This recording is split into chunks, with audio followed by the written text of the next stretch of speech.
Hey, Deepti, welcome to the podcast. Thank you, John. How are you? I'm doing good. How are you doing? Good. Good, good. So for the listeners, could you give an introduction of yourself, your background, and what you're up to today? Sure. So for people who've not met me before, I'm actually a product manager. Currently, I'm a product manager, senior product manager with PayPal. But in my previous roles, I was a product manager with Synacor, and I was working on their consumer identity platform. And my transition into product management was from management consulting, not the most straightforward and not the most quintessential transition that you would see. And so far, it's been great, but outside work, what am I up to today? Is that what you asked me, John? Lots of meetings. Always. That's the product management life, right? Right? In general, life is all about meetings. It's all been about meetings, but working on some exciting things, and that's pretty much it for today, I think. Very cool. So you're working at PayPal. You were working in other places before, and I'm really curious, like your own journey getting into product, because like I think people who are trying to get in, which is a large part of my audience, especially with Path to Product, is like there's certain ways we've been told that you're supposed to get in. You're supposed to be an engineer, you're supposed to get an MBA, and you're supposed to do product school and all these things, right? And that's how you get into product. Yeah. But I would love to hear your path before we really dive into why it's not a one size fits all path. A little bit of backstory. I never knew the word or probably I heard about the word product management, but I didn't know if I was going to be the fit or if I wanted to be in this space till I even graduated. That's me, right? So when my first job, like the quintessential thing that people tell you, you have to code or you have to write a piece of code or whatever, and which I was fine doing. Because I didn't know what it was, so you don't know about stuff, then you don't have judgments. That's my mantra, honestly. And I'm by nature, I'm very inquisitive, and I always have these questions around why. I need to find a sense of purpose in what I'm doing. Otherwise, I just can't enjoy the work and I don't see a point. It's just who I am as a person. And when I first asked my tech lead, what is this code for? Why are we writing this code? What is the functionality we're building? How is the customer going to use this? What's the impact? Blah, blah, blah. All these questions as, very naive 20 plus year old. The person took me to the side and said, it's none of your business.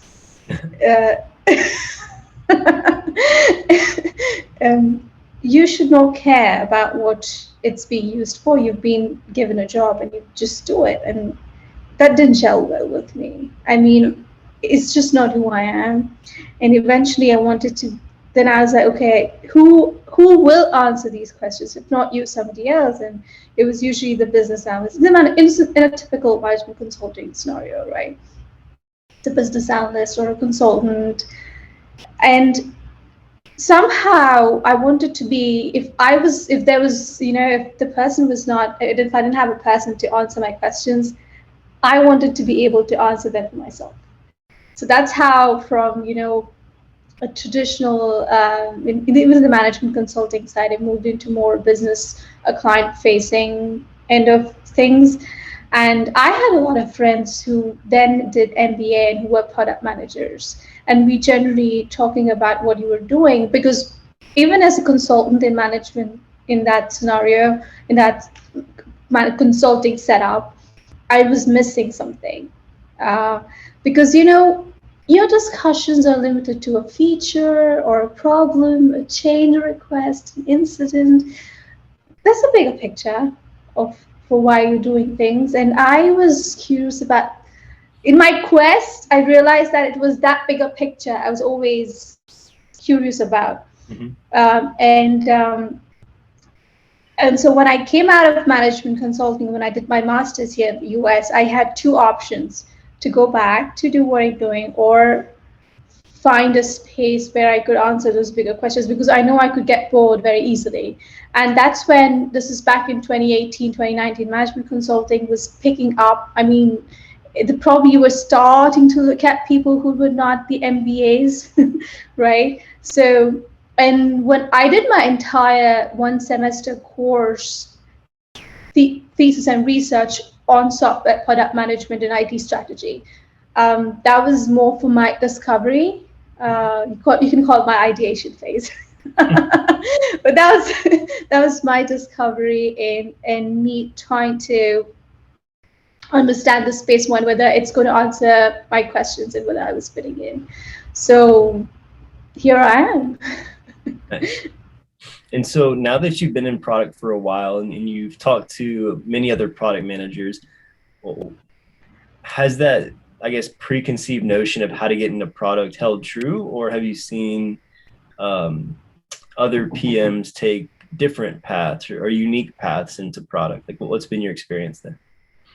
A lot has changed today, honestly. Back when I was, when I was interviewing, either you needed to have a product management experience or you needed to have an MBA. But I think today companies are more open to hiring people without that experience, with a product manager experience or either of those criteria, right? Mm-hmm. And a lot more graduates, like straight out of their grad school or even undergrad for that matter, are getting in product management roles. I was seeing somebody the other day who was a product leader intern, or not even product owners, straight product managers. But again, what's the nature of the work is another debate. But you get the job. Right. Right. Cool. So I know you have some strong opinions on why like getting into product isn't one size fits all. So like what are your like philosophical thoughts around the topic? Here's what I think. It's lesser about the title and the job, and it's more about the actual work. Mm-hmm. And it's more a career. It's not a job. I mean, if somebody is looking for a job, then I think it's something for introspection. Because as a product manager, the job description is very, very important, because I was talking to a bunch of people the other day, and one of the persons said, what do you do as a product manager? Like, I was talking to a bunch of my friends and they were like, well, it's all about requirements gathering. I just gather requirements and I write user stories, and then that's it. Yeah, sure, that is part of what a product manager does, but it's different, right? There are a lot of factors: the domain, the company, the organization structure. Your company could have a product manager working as a product owner, and there's a project manager maybe, and then the product marketing manager, like three different roles. And though you have the title, you still might be a product owner. Mm-hmm. Right? You might not be exposed to the strategy part aspects of an initiative or whatever, right? And there are on the other hand, you could just be a product manager doing it all. I mean, or you could be a product manager, not a product owner, just working on the strategy, just focusing on taking that idea out to the customer. Right. Mm-hmm. What is it that you want to do? I mean, you could be doing all these things at various levels as you progress in the path, in the career path. But what do you want to do in your first role as a product manager? And if you look at your career in about 10, 20 years, what's the growth and graph like that you envision for yourself? I think today I find a very short-term vision, like everybody on this bandwagon, which is very exciting. But it's very important to have a larger picture, because this is one job where you as a product manager cannot afford to get bored. It's you selling an idea and a vision to a bunch of other stakeholders in the company. And you got to be like, I have to be 100% convinced of what I am doing, what I'm selling to be able to sell something out, right? It's to be able to tell a story. So I think it's again a long-term vision that one needs to. If you're thinking about selling yourself as a product, what's your long-term vision? Yeah. I find that missing. No, I agree. And I think good visions and good missions are deeply rooted in like empathy for a really big, hairy problem. Right. And to your point, right, you hear a lot of people talk about product managers and what do you do? And it's, well, requirements gathering and execution and shipping products. And it's like, yeah, that happens like at the end of the process, but how do you take the discovery conversation and like how do you work with UX research or do it yourself if you don't have a UX researcher? How do you work with product marketing on market research? And how do you gather those inputs externally and internally and synthesize those into insights that create that deep empathy and the real story, not the user story template that we have, but the real story of the user and the problem that you're trying to solve that creates this business and market opportunity. Yeah, and one of the questions that I often get, and I don't have a right answer for this, is how did you get into product management? And oh, why can't I get into if it's surprisingly this is a question a lot of other product managers get asked too. Was I was talking to people who've been in this space for quite some time. I was actually surprised at such a common question. My point is it's not a one shoe fits all. Like I just you just quoted, right? I mean, which is so true. The reason why one wants to become a product manager, it's a completely different story. It's your story, and no two stories are the same, right? And one has to understand that every person is coming with a certain skill set. Product management is not just about being able to speak a certain way or being technically strong and having certain expertise and certain tools. It's a mix of your business life technical skills, and you look at the number of permutations and combinations that you can get into, like so many domains. How many domains are out there? Years of experience, right? Even forgetting the years of experience, even if you have fewer years of experience, because I got that a lot in my interviews, like you less of experience, even on paper you have less experience in terms of years, but that's not always equal to how much you've learned over time, right? Yeah. And which phase of the career are you in? Where do you see yourself going?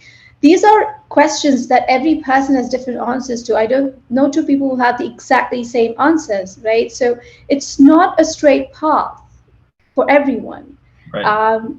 But it's also not a space that you cannot get into. It's not like an impossible task. I think it's one has to figure out, why do I want to become a product manager? It's not because the answer cannot be because I'm not happy in the job that I'm doing, or maybe or maybe this sounds exciting, or maybe everybody's doing it. Why not me, right? So Right. No, I agree. I think there needs to be a level of understanding of what you're getting yourself into and what the expectations are. But then also right, looking at the landscape too, because like I would not be a good technical PM because I'm not incredibly technical, right? But there's technical PMs, there's API product managers, and whereas today I have to manage an API, like that's not my strong suit. And I wasn't hired specifically just to manage an API. It's just part of the scope of what I do today. And I have to go and learn that thing. And there's always going to be a level of that where you have to go and learn something you don't know. But entering in a place where you're more comfortable, right? Where if you're like a feature PM, right, and you come from a very customer centric background, whether it's marketing, sales, customer success, and you're used to engaging with customers more often, then like that might be a good transition point. If you do have a more technical background, maybe a technical PM role might be more fitting for your background.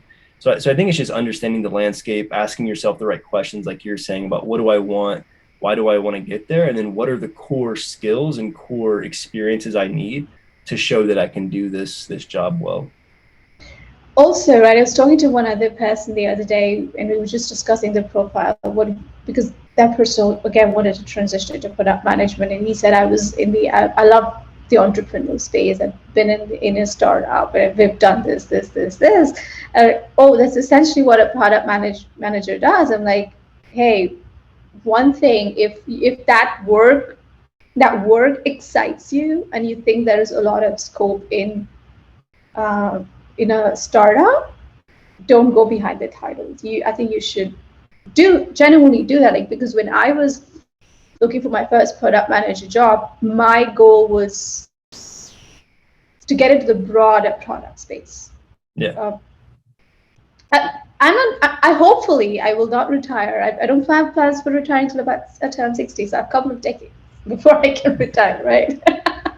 Which means it's a long battle. It's not just one job I'm done kind of thing. So I was looking at all the startups and the mid-sized companies where I knew that there was going to be work, and you would be right in the fire hose, and you would just get to learn. The amount of learning that you get in a startup, I think it's great. I mean, whether you get, and I was okay being a product consultant or a product analyst, customer success manager for that matter, different roles in the product space that you can explore, try and get a sense of what it is, and then we all can grow, right?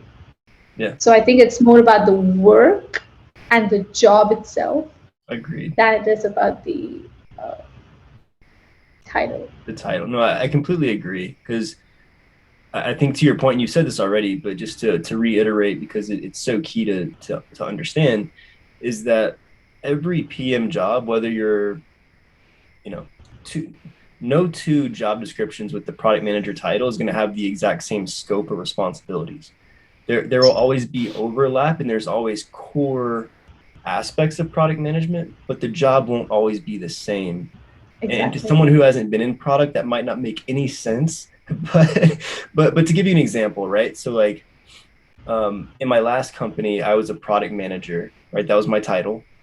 But the scope was huge. I had like 2 products. I managed the strategy, the vision, and like I was basically playing the role of a director in terms of the scope that I had, right? But it was a smaller company, and like it was very flat organizational structure. So I was not a director. But I move over to this role, and I was hired as a PM. Turns out my actual role was a growth product manager.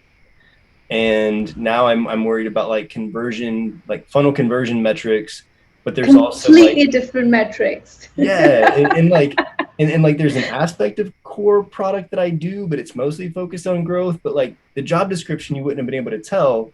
And so like really understanding in the interview process, like if not from the job description, what is the scope of what your responsibilities are? And then to your point, understanding what is it that I want to do, so that way there's that alignment.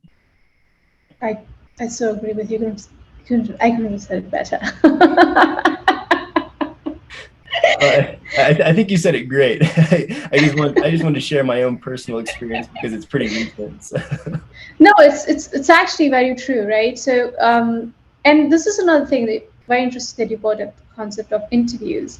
The interview process of a product manager is very, very different from the actual work. Yeah. I mean, sometimes I find people like can't trust, aspiring product managers wanting to crack the interview, and the first question sometimes I get is, hey, I want to crack the interview. How do I prepare for an interview? Also, can you tell me more about product management? I want to learn more about product management. I'm like, sure. I mean, what do you want to know? I'm like, yeah, I'm not done any research. I'm just preparing for interviews. I'm like, oh, okay, step back. Yeah. I mean, preparing for interviews is good, but also just because I've spoken to people who've moved away from product management, like into program management, into data analytics space, because it didn't fit well. I mean, it was not meant for them, and they figured it out, which is actually great, right? So I think one needs to leave those options open, and one needs to just know what you're getting. It's risky. I will not say it's a smooth boat, but you got to be up for challenges every single day. No, I completely agree. Like if I can make a semi okay analogy, it would be like in government. You haven't governed at like the local levels. You've never really led people and you don't really understand politics, but you're asking for advice on how to campaign for the presidency. Perfect. I see, that's a perfect analogy. It's so true. Yeah, like I mean, hey, as a product manager, you're not managing anyone or anything. Let's just get that very clear out there. That's one of the misconceptions that I hear very often. They get to manage people, and then you are, managing. You're a manager. Like, no, no, you gotta be like, I don't know, director, senior director, VP to start managing product right. managers. Because you already are a product manager. What else could you be, right? Manager of whatever. So I mean, if that's the goal, you don't have to be a product manager. There are, you could have been in any IT space and then get into that leadership path that way. Yeah. This is a little more. I think there's a lot more autonomy. There's a lot more accountability and responsibility. You don't get to make a decision, but you are empowered to steer the wheel and lead other people to make decisions. Right. It sounds interesting, but it's also can be pretty challenging and very exciting too. So I mean, I think the pain, like when I speak to a lot of people, what I really feel sad is I think there's too much material out there today. So I don't think we all make informed decisions and try and understand this space better before deciding to be in a certain role. It could be for anything, but because I'm a product manager and we're talking about product management so much, yes, but I think in general, I think it's very important to make that informed decision. Yeah, I agree. And I think that's a perfect cap to the conversation, Deepti. I appreciate you coming on and sharing. And I know you just started at PayPal as well, so best of luck in your experience there. And I know you're gonna kill it and do well. So thanks for carving out some time to come chat with me. Thank you. Thanks for having this chat. I think we share the same sentiments. So I mean, I couldn't have found a better person to have this conversation with, but it was amazing. Thank you.